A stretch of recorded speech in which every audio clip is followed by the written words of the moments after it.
Hey everyone, how's it going? I hope you're all doing great and following the 3H's of the channel. And I didn't realize it until after I put all this together, but two of these encounters are from the same place. So, definitely pull up a stump with me, and let's get into it. Thank you for watching. I remember this really old story that my grandmother told me about a wedding that she went to when she was just a girl in Wisconsin, probably around 1915. She's been gone for a long time, so I'll try to do it the best I can. It was a rural town in Wisconsin. I think maybe 300 or so people live there now, so I'm sure that over 100 years ago there was even fewer. Not really close to anything. The only reason the town probably exists in the first place is that there's a river running through it, and there's a big grain mill. This wedding reception was taking place on the second story of the town dance hall. It was a big party. Everyone was having a great time. This man walks in. It's a small town. Everyone knows everyone, and is probably cousins with most of them too. But no one knows who this guy is. The man is extremely handsome, well dressed, really stands out in the crowd. He goes up to the prettiest girl at the dance, takes her hand, and begins to dance with her. My grandma knew her name. Sadly, I don't recall this detail. So everyone is watching the girl and the stranger dance. They are the center of attention, really. Suddenly, someone screams. Everyone all at once looks and realizes that the man has hooves instead of feet. He grabs the girl and leaps out of a second-story window, smashing straight through the glass. The man and the girl vanish entirely. Not only did they vanish, people couldn't recall ever seeing them even hit the ground. They searched and searched, but the girl was never seen or heard from again.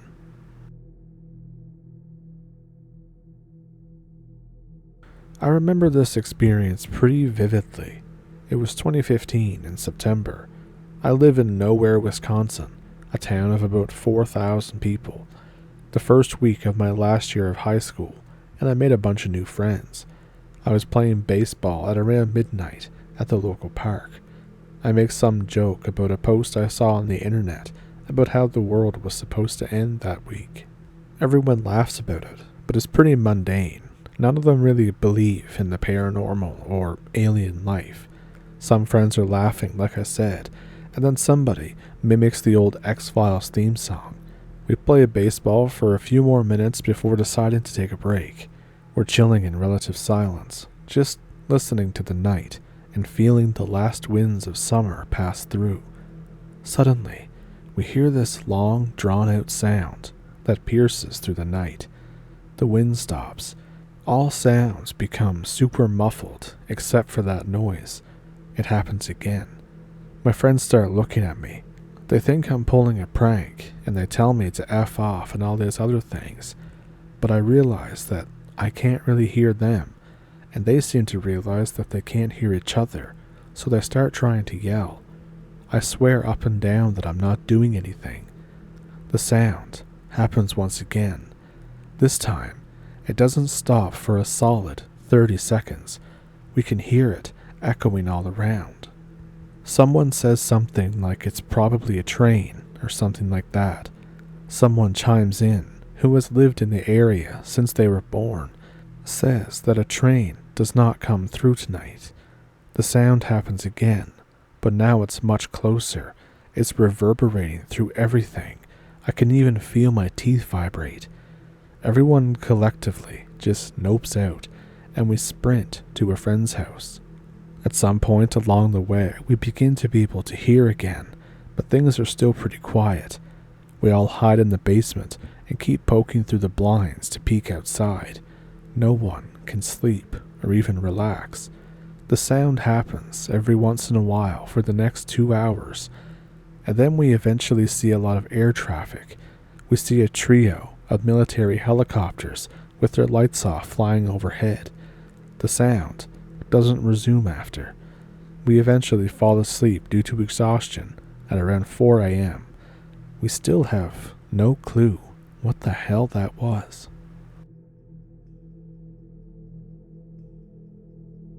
I don't personally have any stories, but I have this one story that my friend told me one time, back when we were still in high school, around 2017.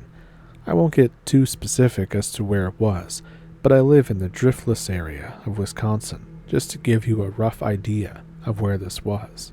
My friend decides he wants to go hunting for the weekend. His family knows another family that has a fairly large farm property with ample land to hunt on. My friend heads up for the weekend and sets up a tent and a fire. He heads off during the next day further into the woods, but doesn't bag anything. In fact, the woods are quite quiet. The sun goes down, and he thinks, well, what's one more night, and figures that he can stay out hunting a bit after dark. He comes across a large clearing in the woods with a field of tall grass. There was also a little bit of snow, maybe 6-ish inches. I remember him saying something about that. Since this was mid-November, shortly after the deer season opener, he starts wandering out into this tall grass clearing. He keeps thinking that he hears another set of footsteps behind him, and keeps turning around, but seeing nothing. He decides that he'll just crouch down in the tall grass and just sit there for a while, see if he can hear anything or see anything. But after over an hour, nothing happens. After a little while longer, he starts to head for the tree line. He begins to make his way around the edge of the tree line back to where he originally exited the forest and into the clearing. When he gets back to his original set of footprints in the snow, he sees another set right behind his, right where his 7 o'clock would be. It's deer tracks, but they're large, and there's only 2 of them. Along with his footprints are just sets of 2 deer tracks. He just thinks that this deer must be walking up on 2 legs. This terrifies him. He gets back to his tent, grabs all of his stuff, and goes straight home, driving through the night. He tells me on the way home that he kept checking the rearview mirror, but he didn't see anything.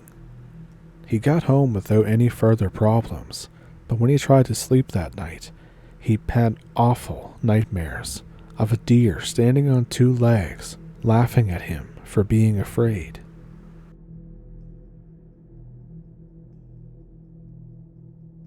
So I'm writing about something that happened to me over 20 years ago.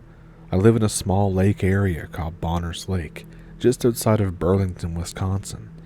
At the time of this tale, I lived on the opposite side of the lake from where I live now, about a half a mile away from a Boy Scout camp called Camp Odakota. This camp encompasses 185 acres of beautiful rolling hills and woodlands on Dyer Lake. It was a beautiful summer day, and I decided to take a walk with my dogs, a golden retriever and an English setter. I went a different way than usual and happened upon the back trail to the camp. It was chained off, but I chanced it anyway and hopped over to check it out. The trail was very quiet and peaceful, and we walked a while, enjoying ourselves greatly. After a bit, we came upon some buildings, one of which was a large pole barn type that had its doors chained shut.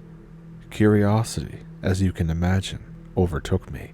I went up and pushed on one of the large doors, allowing a crack of about 6 inches. I tried peering inside and couldn't see much but a floor and empty space. I was shocked when an ear-splitting roar came out of the barn. It sounded like a scream, but deep, guttural, and almost bear-like. Well, my dogs took off running, and I took off running after them, all of us, terrified. We ran back to my house, and shaking like a leaf and out of breath, I told my dad what happened. He, of course, told me that what I heard was a crane, but I knew better. I wasn't going to argue the point with him, and I just pondered on it for a bit by myself, attempting to calm down. The day went on, and nothing else was said about it until just after dark, when we both heard the same scream coming from the backyard. The house that I lived in at the time had a huge backyard, At the very back, we had a garden by a small wooded area, and it was from there that we had heard the scream. Well, he grabbed his rifle and the dogs and headed down to the garden to find nothing. He came back into the house, eyes wide, and acknowledged that what I had heard was definitely not a crane. After that, we went about our night talking about it, with the dogs nervously prancing about, and eventually went to bed. Being summer, the bedroom windows were open, and at about 3 o'clock in the morning, I was shocked awake when it was just outside the window and screamed into it. The dogs didn't even bark, they just cowered and whined. My dad heard the noise and jumped up and grabbed the rifle and went outside, this time without the dogs, as they did not want to have anything to do with it. He went out to investigate, and again found nothing.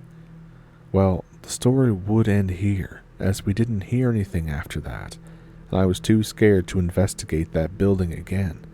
But it just happened that about 3 weeks later, my dad and I went away for the weekend on a camping trip, and my mother, younger sister, and my nieces spent the night at our house to watch the dogs while we were gone. The following morning, my sister was in the kitchen cooking breakfast when my niece Sandra came in. She looked at the kitchen window and noticed a long smear mark on the kitchen window. She was about 9 at the time and looked up at my sister and said, "I know what did that." My sister looked at it and just asked Sandra, almost playfully, what she thought it may have been. Sandra replied, "Oh, it was the swamp monster." My sister chuckled and asked her why she thought that. Now, I was always teasing the girls with stories about a swamp monster that lived out by me, just so they would know that there was a creature out there.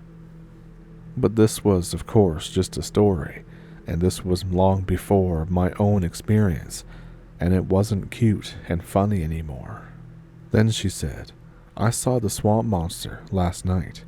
My sister, chuckling still, said, "Oh, what did you see?" Sandra just looked at her and said, "I saw a huge, white hairy arm, and it ran its claws across the bedroom screen, my bedroom." My sister said, "Wow, what did you do?" Sandra said, I just rolled over and tried to go to sleep." She then said that she knew that it was me trying to scare her. Of course, we were camping. So what did she see? I haven't a clue to this day, but I wonder, where were they keeping something out there? Or was there something living in that barn unbeknownst to anybody at the camp? And, better yet, did it follow me home? Another summer came around. My brother, myself, my sister-in-law tried going back there, but we got stopped by the person living across the road before we could cross the chain that is still there. One more thing about that camp. Before this situation, a group of us had gone in the front entrance to the camp by car to check out Dyer Lake, that is at the center edge of the camp, hoping to sneak in some late-night swimming. This was, of course, after dark, and we, of course, were definitely not supposed to be there. We arrived at the trail to the lake.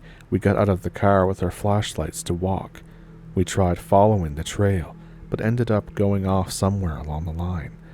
We went over a hillside, and there, at the bottom of the hill, was a beautiful, raw, iron gate, about 6 feet tall.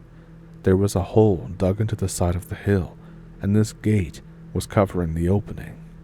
We opened this gate, and we found ourselves in a 12 by 12 cave of sorts. Inside were candles, a dead rooster, and a scythe. There was nothing else. No altar or other signs of occult practices, just the things that we found haphazardly laying about the room. My sister's now ex-husband took the scythe, which I told him to leave there, and we left and never went back. That is, until I went for my walk that summer day.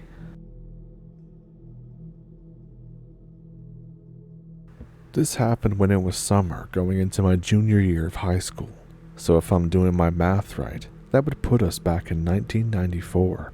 I had signed up for a girls' choir, and was going on a summer trip with the entire choir, choral, singers, group of the typical vocal works, and all these trust-building courses that you would expect on such a trip.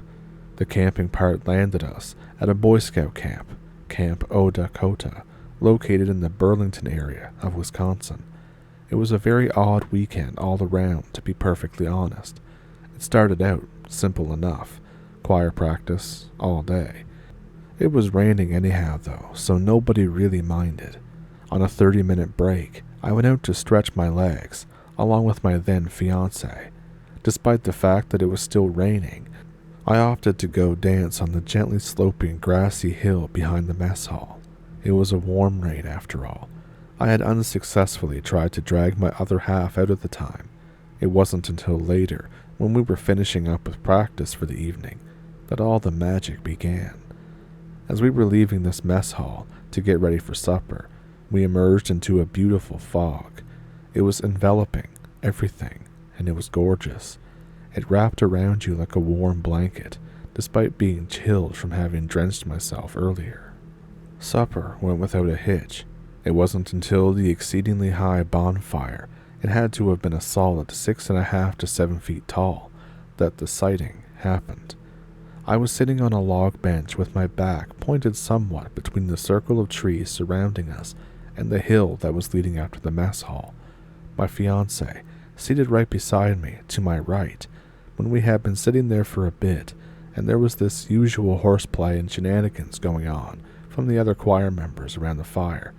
Stories, laughing, chatter, gossip, etc. I could feel someone, or so I thought, behind me.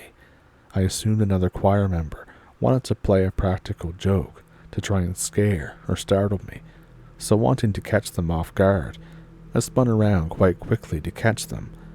But there was no one there, not even close to enough to have jumped back out of the way. There was just darkness. Or was there? This is when I caught my first glimpse, hiding in the tree line, I'm guessing at least 6 feet tall, based on what I would later observe, the outline of pitch black ears against the edge of one of the trees.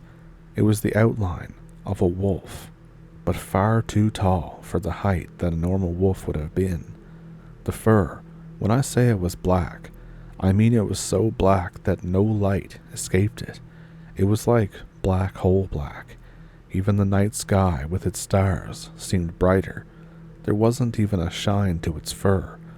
I also remember thinking that it had an odd amount of thickness to its coat, as it could have been a winter coat, despite the fact that we were in summer.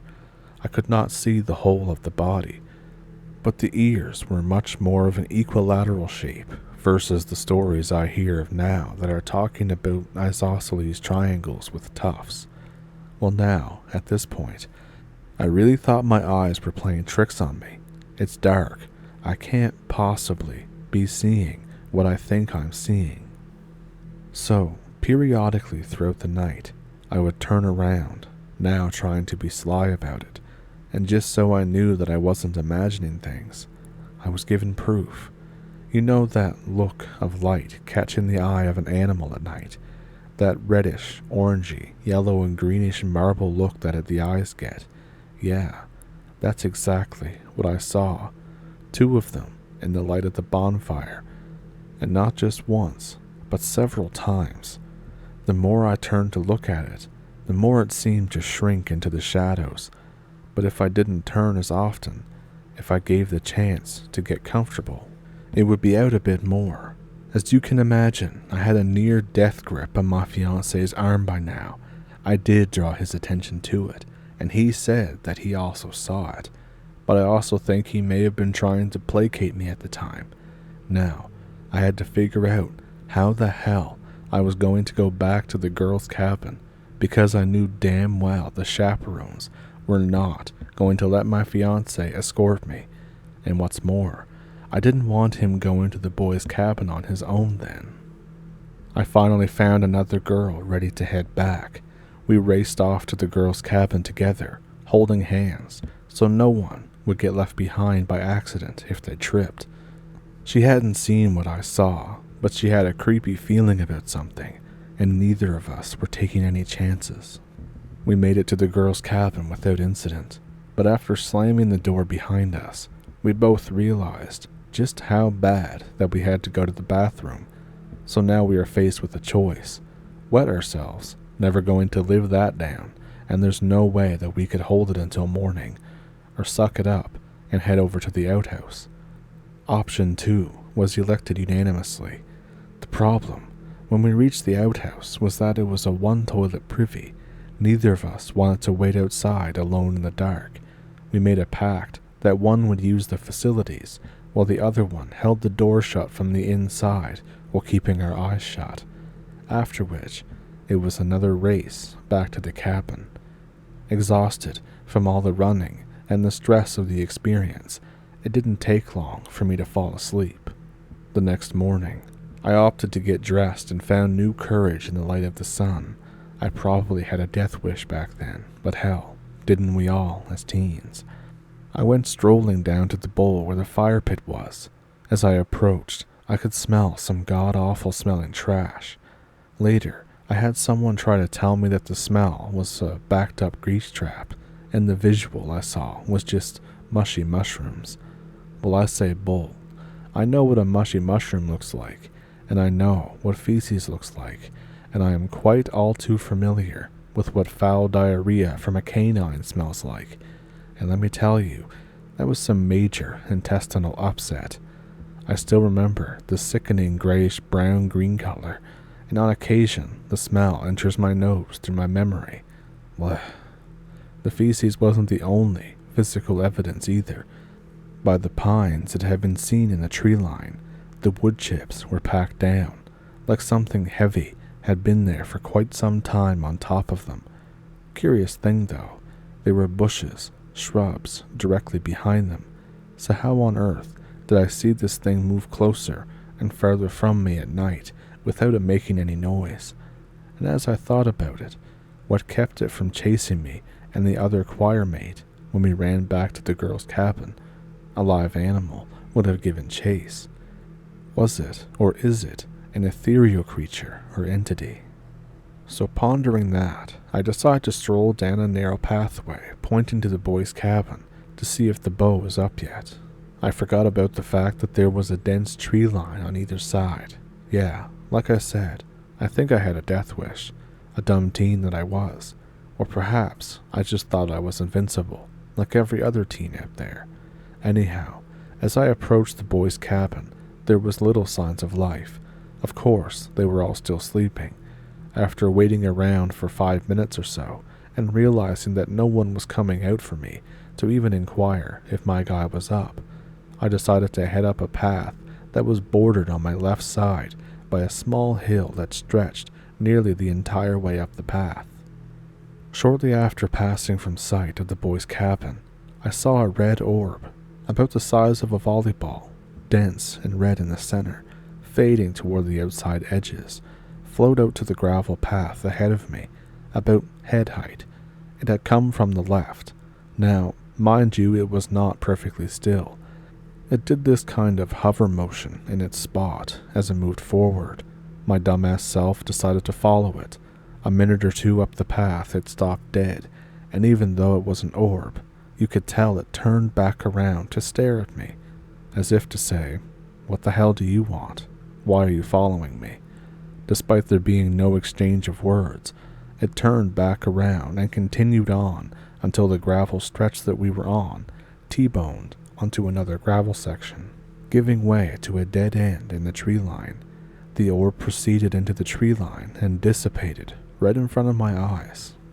It wasn't the only time I had been at that camp, but it was the only time that I ever experienced anything like all of what I saw. And my significant other at the time had been up there many times in his life with the Boy Scouts of America and never experienced anything. Although the camp does circulate a story amongst its attendees about a buck-horned monster and other about a rabid raccoon that had been killed not far from where I saw the orb, and the quote storage area that was actually bars on the hillside, it looked more like a medieval cell than a storage shed. At this point, I had never heard of a dogman, so my mind thought werewolf. I've been very interested in real wolves and connected with dogs and canines basically since I was in the womb.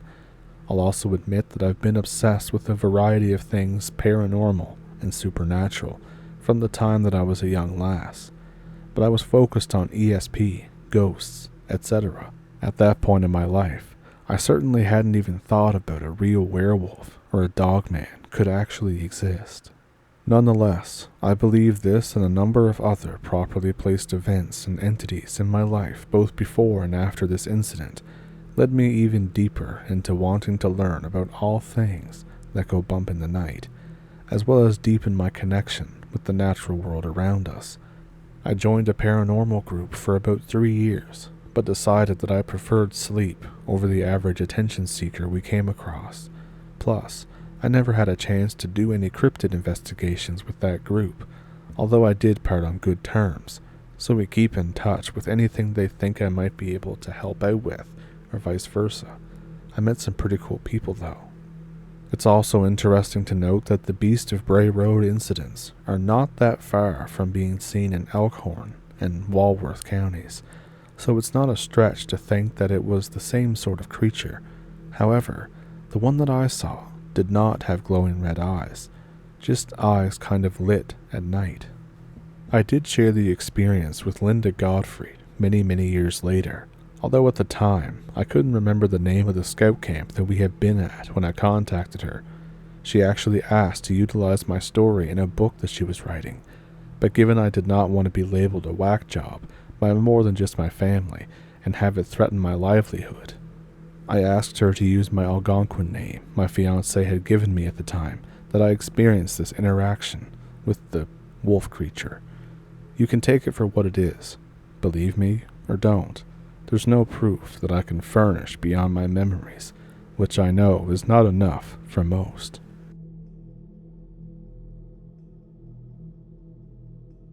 So I hope you enjoyed those encounters, and if you did, feel free to like and subscribe if you haven't already. And if you would like to support the channel a little bit further, there's a link to a PayPal and a Patreon down in the comments if you would like to donate to the channel, as well as memberships and super thanks here on YouTube. And, with all of that, if you have a story of your own that you'd like to send into the channel, then you can send it in at the email in the description below and I'll try to get back to you. Besides that, of course, again, I really hope you enjoyed the video, and I will see you in the next one. Thank you for pulling up a stump with me. Thank you for watching. Have a good week, and remember the 3 H's of the channel.